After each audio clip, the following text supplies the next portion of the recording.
আমাদের একজন বীর মুক্তিযোদ্ধা অ্যাডভোকেট ফজলুর রহমান মঙ্গলবার একাই আমাদের অস্তিত্বের শিকড় নিয়ে, আমাদের ঠিকানা, আমাদের মুক্তিযুদ্ধকে নিয়ে একাই ঝড় তুললেন জাতীয় সংসদে। তার সেই বক্তব্য আপনারা নিশ্চয়ই সবাই শুনেছেন, দেখেছেন। নতুন করে তার বক্তব্য নিয়ে কোনো ধরনের বিশ্লেষণ বা ব্যাখ্যার কোনো প্রয়োজন নেই।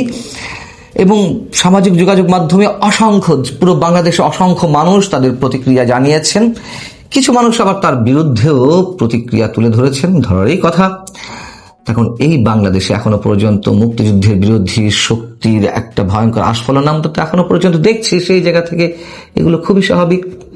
তো ফজলুর রহমান সাহেবের বক্তব্য নিয়ে আসলে নতুন করে কিছু বলার নেই, তবে দু তিনটি বিষয় আমি নোটিশ না করে পারছি না, একটু শেয়ার করতে চাই। এবং এটুকু জানিয়ে রাখি যে তিনি যে জাতীয় সংসদে এই ধরনের একটি স্টেটমেন্ট দিবেন এটি অনেক আগে থেকেই জানি। আমাকে তিনি পার্সোনালি বলে আসছিলেন যে সংসদে তিনি তার বক্তব্য অবশ্যই তুলে ধরবেন।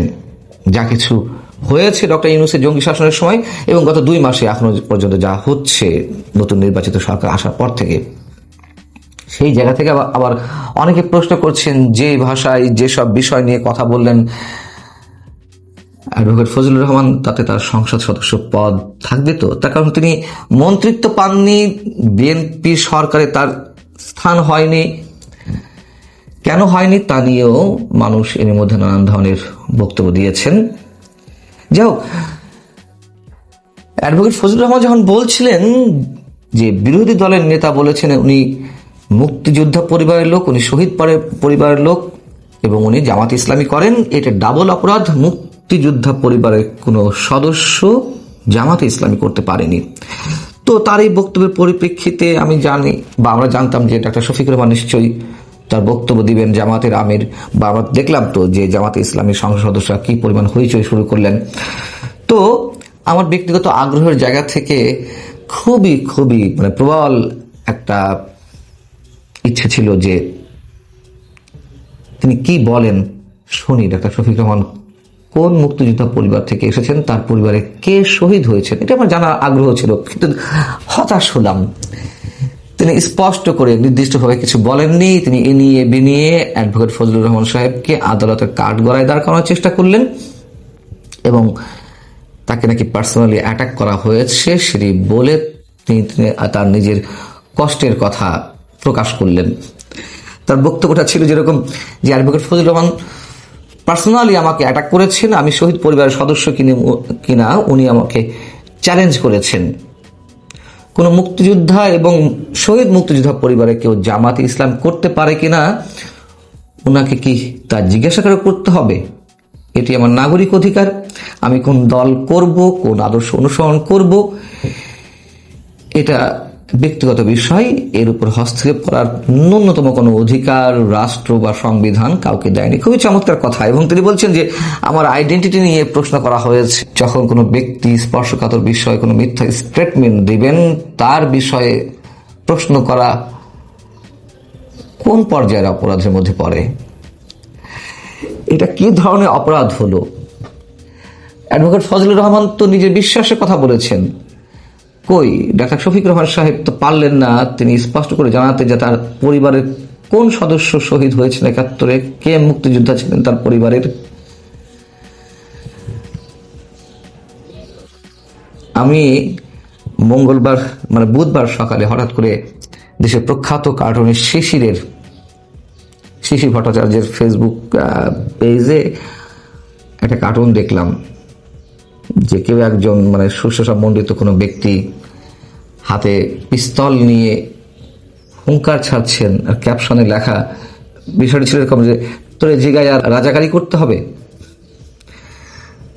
কাকে উদ্দেশ্য করে তিনি এই কার্টুনটি করেছেন বা ক্যাপশন দিয়েছেন আমরা হয়তো নিশ্চিত করে জানি না, তবে এর চেয়ে ভালো জবাব সম্ভবত আর এই সময়ের জন্য হতে পারে না। বক্তব্যের এক পর্যায়ে অ্যাডভোকেট ফজলুর রহমান আক্ষেপ করে বললেন যে বিরোধী দলের অনেকে আমাকে ফজা পাগলা বলে ডাকে। আমি এই প্রসঙ্গটা এই কারণে নিয়ে আসছি, তার এই বক্তব্যের পরিপ্রেক্ষিতে আমাদের কিছু গণমাধ্যম এমন হেডলাইন করলো, লজ্জায় মাথা নিচু হয়ে এলো।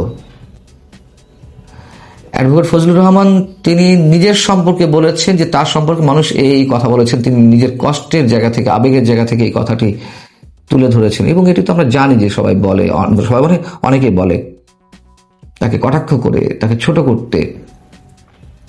কিন্তু আমাদের গণমাধ্যম, কোনো গণমাধ্যম কি করলো? কোনো গণমাধ্যম তাদের রিপোর্টিংয়ের শিরোনাম এভাবে করলো, ফজা পাগলা ডাকে ক্লোন ফজলুর রহমান। আবার কোনো গণমাধ্যম এইভাবে হেডলাইন করলো, ইনভার্টেড কমার মধ্যে লেখা, ফজা পাগলের বক্তব্যের জবাবে যা বললেন জামায়াতের আমির। এটা কোন ধরনের সাংবাদিকতা? আমাদের মধ্যে ন্যূনতম, মানে সাংবাদিকতার মধ্যে ন্যূনতম কোনো শিষ্টাচার নেই। আমরা সব ধরনের শিষ্টাচারের ঊর্ধ্বে উঠে গেছি।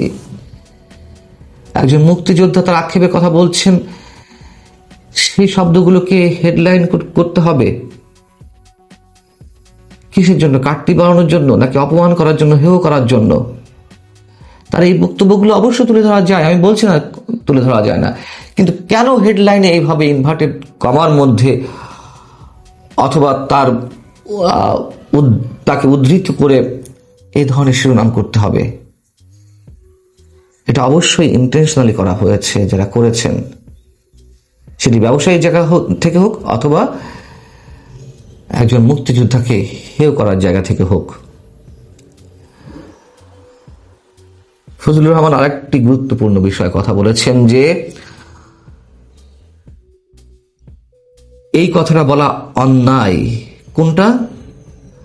মুক্তিযুদ্ধের সঙ্গে 5 আগস্টের সঙ্গে তুলনা করা হচ্ছে প্রশান্ত মহাসাগরের সঙ্গে কুয়ার সঙ্গে তুলনা করা অবশ্যই সঠিক, প্রতিটা অক্ষর এখানে নির্ভুল এবং ঐতিহাসিক। 71-এর সঙ্গে 24-কে মিলিয়ে 71-কে ছোট করা হয়, এরকম অভিযোগ বিএনপির শীর্ষ নেতারাও করেছেন যে 71-কে মিলান করে কখনো বাংলাদেশে এগিয়ে যাওয়া সম্ভব নয়, এমন মন্তব্য যদিও করেছেন। কিন্তু তারা হরামের সাথে বলছেন 71 আর 24-কে ধারণ করে আমাদেরকে এগিয়ে যেতে হবে। কেন 71 এবং 24 ধারণ করে এগিয়ে যেতে হবে? কি হয়েছে 24-এ? কেন 71-এর সঙ্গে তুলনা করতে হবে? 24-এ আলাদা কোনো গুরুত্ব থাকতেই পারে, কিন্তু 71-এর সঙ্গে কেন এটাকে বসাতে হবে? আরেকটি গুরুত্বপূর্ণ বিষয় তিনি মন্তব্য করেছেন পুলিশ হত্যা প্রসঙ্গে। তিনি বলেছেন যে 5 আগস্টের পরে যে থানা লুট হয়েছে, পুলিশ হত্যা হয়েছে, তারা তখন যুদ্ধ করেনি। 5 আগস্টের পরে তো আর আওয়ামী লীগ ছিল না। আওয়ামী লীগের পুলিশ বাহিনী আওয়ামী লীগের পক্ষ হয়ে যে অভিযোগ করা হয় যে গুলি চালিয়েছে, হত্যা করেছে, তা তো আর হয়নি। সেই জায়গা থেকে তিনি বলছেন যে তারা তো নিরপরাধ, এত অস্ত্র গেল কোথায়? 5 আগস্টের পরে যে ঘটনাগুলো হয়েছে সেগুলো তো কোনো আইনে ইনডেমনিটি পাওয়ার কথা না, সেটার জন্য তদন্ত হওয়া উচিত। এবং 5 আগস্টের আগেও যা হয়েছে সেটারও বিচার হওয়া উচিত। তখন না হয় তাহলে তারা রাষ্ট্রীয় বাহিনী হিসেবে কাজ করেছে। যদি অন্যায় করে থাকে কেউ, তার বিচার হোক। কিন্তু এসব নিহত পুলিশ সদস্যেরও তো মা আছে, বাবা আছেন, কারো কারো স্ত্রী আছেন, সন্তান আছে। কেন তাদের হত্যার বিচার করা যাবে না? এই কথাগুলো এই কারণে বললাম যে তিনি যে কথাগুলো বলেছেন তার কিছু কিছু বিষয় বিএনপির এখন এই মুহূর্তে যে পলিটিক্যাল স্ট্যান্ড, তার বিরুদ্ধে যায়। পুলিশ হত্যার বিচার করা যাবে না, স্বরাষ্ট্রমন্ত্রী বলেছেন করা হবে না, যেহেতু ইন্ডেমনিটি দেওয়া হয়েছে। এবং সেখানেও তিনি এই প্রসঙ্গটি টেনেছেন। এর আগে যেভাবে বলছিলাম যে 71-এর সঙ্গে কেন 24-কে তুলনা, তিনি বলেছেন 71-এর মুক্তিযোদ্ধারা যেই হত্যাগুলো করেছেন তাহলে কি সে বিচার করতে হবে? কি ভয়ঙ্কর কথা, কি লজ্জাজনক কথা আমাদের জন্য। যে কারণে শুরুতেই বলছিলাম অ্যাডভোকেট ফজলুর রহমান যে কারণে, অনেকের মতে যে কারণে মন্ত্রিসভায় স্থান পাননি, সে কারণে কি তার সংসদ সদস্য পদ যে কোনো কারণে চলে যেতে পারে? আমরা জানি না। হয়তো এমন পর্যায়ে বিএনপি নিঃসন্দেহে যাবে না, এমন বিতর্কের কোনো কাজের সূত্রপাত বিএনপি করবে না।